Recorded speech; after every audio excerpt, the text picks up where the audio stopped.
So some myths and facts about condo corporations and what you're responsible for, what the corporation is responsible for, and what the unit owner is responsible for.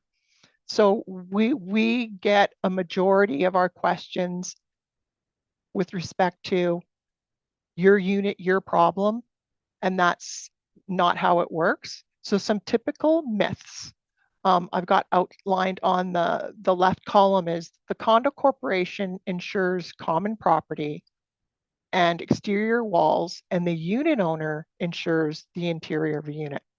So that's a myth. That's not true.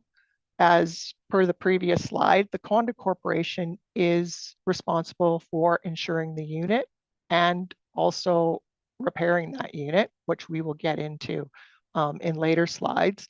But legislation indicates the corporation is responsible to insure all the units, all common property, and any other property that is owned by the condo corp. Myth number 2, if damages stem from inside a unit, the owner is responsible for the damages. This is another number 1 question that we get. It happened inside the unit owner is responsible for it, and it's not true.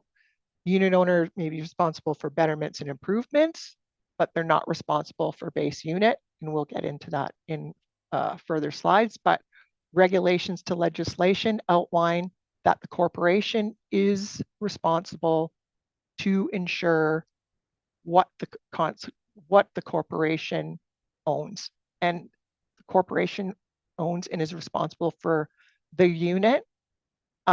And the regulations to the Act outline what those perils are or what the coverage is that the corporation is required to insure, which is, for example, water, sewer backup, fire, wind, hail, etc.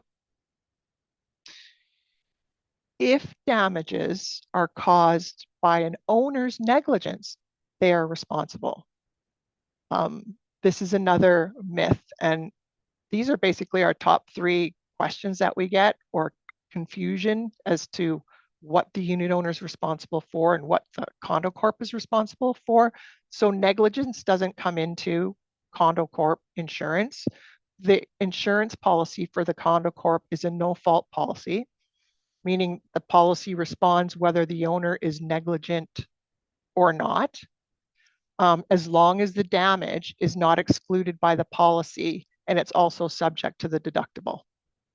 So as long as it's an insured peril, and some of those are listed above in the facts, water, sewer, backup, fire, it doesn't matter how it happened.